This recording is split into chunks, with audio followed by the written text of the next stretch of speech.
रिश्वतखोर बहू। ये क्या बात हुई? तुझे पता भी है तो क्या बोल रही है बहू?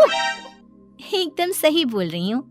अगर आपको मुझसे अपनी इन ऐंठन भरे घुटनों की मालिश करानी है तो मुझे वो देना पड़ेगा जो मैं मांग रही हूँ। एक हाथ दो और दूसरे हाथ लो, सिंपल। बहू हूँ, इसका मतलब ये नहीं कि नौकरानियों की तरह काम करूँ।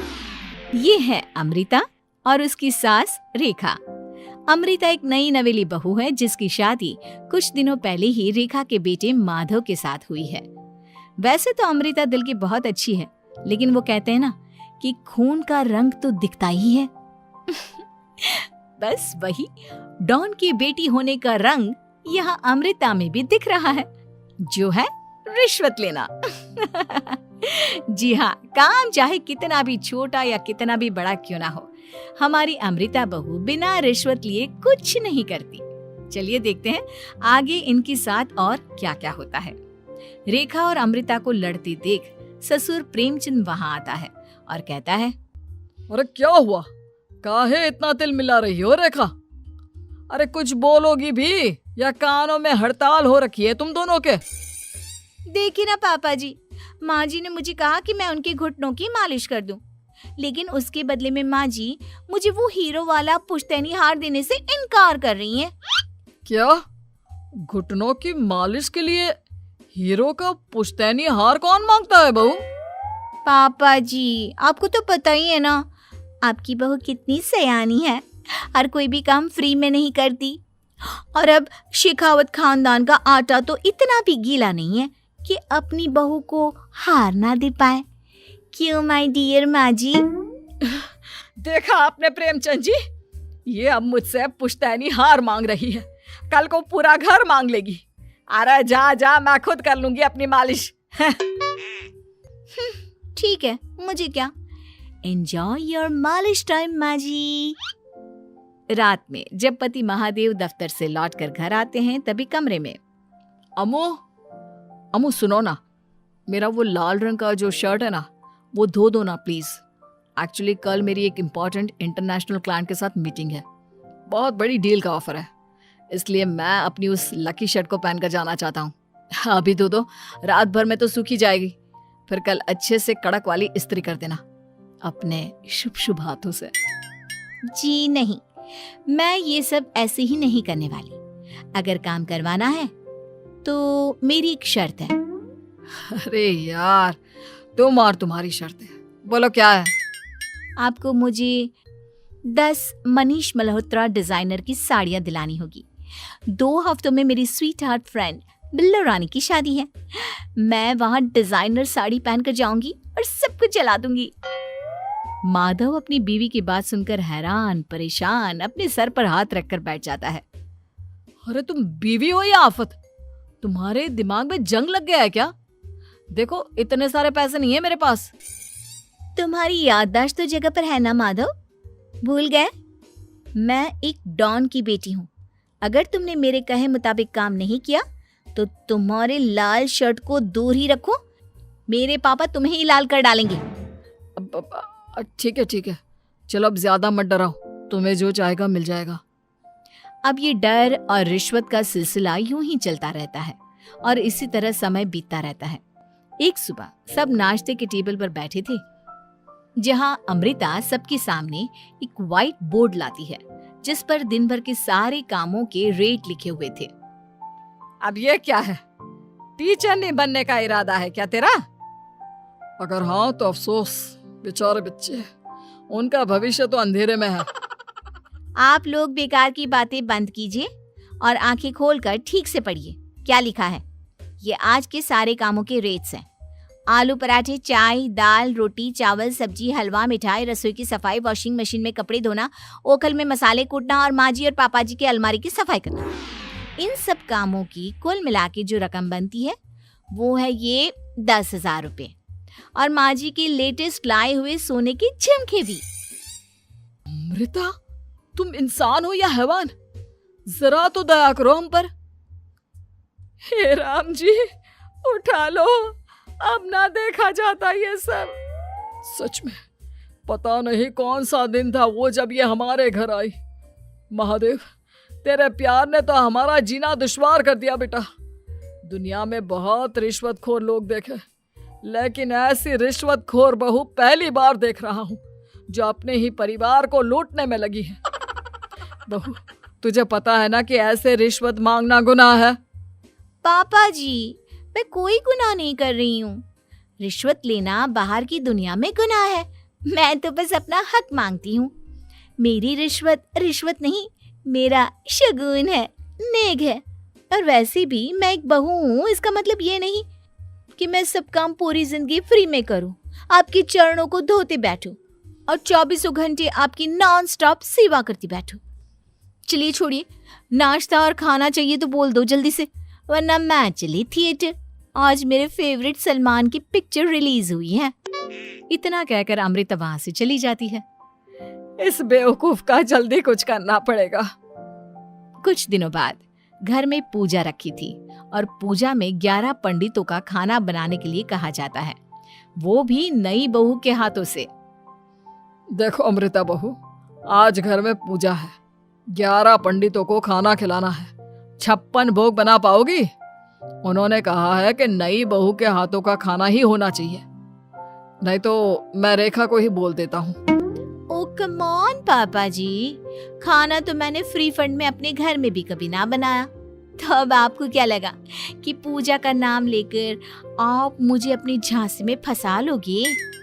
अरे कल मुही, बस अब बस, पहले सुन भी ले क्या कह रहे हैं हम। तुम्हें जितने पैसे चाहिए, जितने तोहफे चाहिए, सब ले लेना, बस पूजा पाठ में कोई बाधा नहीं आनी चाहिए। ओहो, ये हुई ना समझदारी वाली बात। ठीक है, अब आप लोग निश्चिंत रहिए, मैं ऐसा खाना बनाऊंगी कि उन 11 पंडितों की 11 पुश्तें भी मेरे खाने के स्वाद को याद रखेंगी। अमृता पंडितों के लिए खाना पकाती है और पूजा संपन्न होने के बाद उन्हें केले के पत्तों पर खाना परोसती भी है, जिस पर खाने का पहला निवाला खाते ही वो क्या भोजन है। हम इतनी जगहों पर जाते हैं, लेकिन इतना अच्छा स्वाद तो काफी मुश्किल से चखने मिलता है। रेखा जी, प्रेमचंद भाई साहब, आप लोग सच में भाग्यवान हो कि आपको इतनी सर्वगुण संपन्न बहू मिली है, जिसके हाथों में साक्षात माँ अन्नपूर्णा विराजती है। सर्वगुण संपन्न, सबको संपन्न कर देगी यह खूंखार औरत। कुंडली मार कर बैठ गई है मेरे बेचारे बेटे के जीवन में। एक मिनट, अरे ये बात मेरे इस बूढ़े दिमाग में पहले कैसे नहीं आई? इस अमृता की बच्ची को मैं अपने घर से बाहर कैसे निकालूं? इसका उपाय तो पंडित जी के पास जरूर रहेगा। रेखा अगले दिन पंडित जी के पास जाकर उन्हें अमृता के बारे में सब कुछ बता देती है, जिसे सुन पंडित जी भी परेशान हो जाते हैं। अरे अरे अरे अरे अरे, ऐसी बहू तो 7 जन्मों में भी किसी को नसीब ना हो भगवान। देखिए रेखा जी, आपकी रिश्वतखोर बहू और आपके बेटे की कुंडलियों को जोड़कर देखा है मैंने, लेकिन इसमें तो यही बता रहे हैं कि ये आपके जीवन से कभी नहीं जाने वाली। इसलिए उससे सुधारने के लिए जल्दी आप लोगों को ही कुछ करना होगा, नहीं तो एक दिन वो आप लोगों को कंगाल करके ही दम लेगी। नहीं नहीं, ऐसा हरगिज नहीं होगा। मैं कुछ करूंगी, हाथ पे हाथ धरे नहीं बैठूंगी मैं। वहीं घर पर अमृता को ये पता चल जाता है कि उसकी सास रेखा पंडित जी के पास उसकी और महादेव की कुंडलियां लेकर गई थी, और इस पर जब रेखा घर लौटती है तब वाह माँ जी वाह, बहुत ही ज्यादा सयानी निकली आप तो। लेकिन मैं आपको एक बात बताना चाहती हूँ कि मेरी और महादेव की कुंडलियां जोड़कर पूजा पाठ और हवन करके भी कुछ नहीं मिलेगा, क्योंकि मैं ऐसी बला हूं जो आप सबकी जिंदगियों से अब कभी नहीं टलने वाली, फिर चाहे आप कितने भी टोटके हवन या उपाय कर लें। तो खुद को समझती क्या है रे बदतमीज, तुझसे बात करना तो दूर, मुझे तो तेरी शक्ल देखना भी नहीं पसंद। अब सास बहू के बीच एक अनकहा सा युद्ध छिड़ जाता है। दिन बीतने लगते हैं, लेकिन एक दिन अचानक रेखा की तबीयत हद से ज्यादा खराब हो जाती है और उसे सांस लेने में भी काफी दिक्कत और परेशानी महसूस होती है। जब उसे डॉक्टर के पास ले जाया जाता है तब डॉक्टर चेकअप करके कहते हैं, देखिए, मैंने सारे टेस्ट करके देख लिए हैं और रिपोर्ट्स को क्रॉस चेक करके ये पता चला है कि रेखा जी को गंभीर दिल की बीमारी है। उनके फेफड़ों में भी काफी सूजन आ गई है। उनका जल्द से जल्द ऑपरेशन करना होगा, वरना आई एम सॉरी टू से उन्हें बचाना मुश्किल हो जाएगा।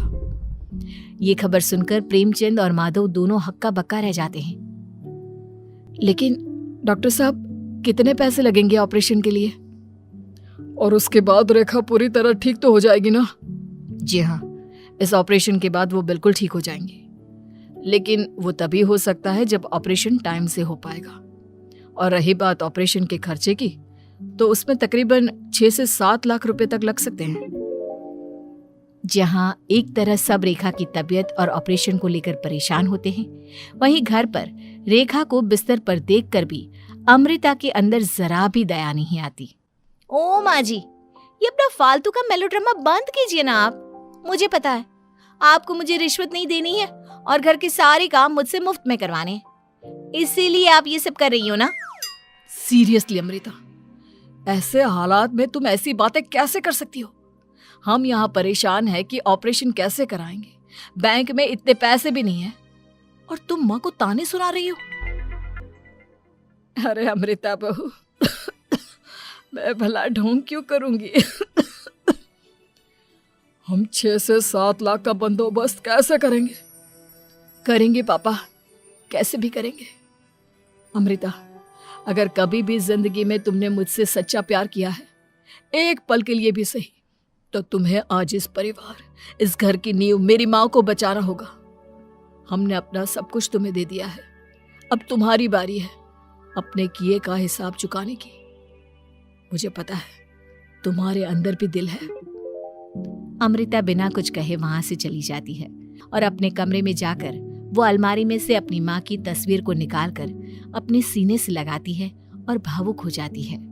माँ, आपके जाने के बाद पापा ने ही मेरा ख्याल रखा, लेकिन उनकी वजह से ही मुझ में काफी बुरी आदतें भी आ गई। शायद मुझे इतना बुरा आपकी गैर मौजूदगी ने ही बनाया। मैंने कभी आपकी लोरी नहीं सुनी, आपकी गोद में नहीं सोई, आपके हाथों से अपने बालों की चंपी नहीं करवाई, क्योंकि वक्त से पहले ही आप मुझे यहाँ छोड़कर चली गई। लेकिन अब मैंने जितना भी इस घर से लिया है, उतना सूद समेत चुकाने की बारी आ गई है। अब मैं अपने रहते अपने प्यार को भी उसी दर्द से नहीं गुजरने दे सकती जो मैंने आपके नहीं होने से सहा है। अमृता तुरंत ही अपने सारे पैसे और गहने माधव को लौटा देती है और रेखा का ऑपरेशन किया जाता है। रेखा ठीक हो जाती है और जब घर आती है तब अमृता दरवाजे पर आरती की थाली लिए खड़ी होती है। वेलकम होम माँ जी, आई मिस्ड यू। पता है कितने दिनों से किसी के भी साथ लड़ाई नहीं की थी मैंने, और ना ही किसी से रिश्वत मिली मुझे। क्या? हमें तो लगा था कि तेरी अकल ठिकाने आ गई है, लेकिन तू तो अभी भी जैसी की तैसी ही है।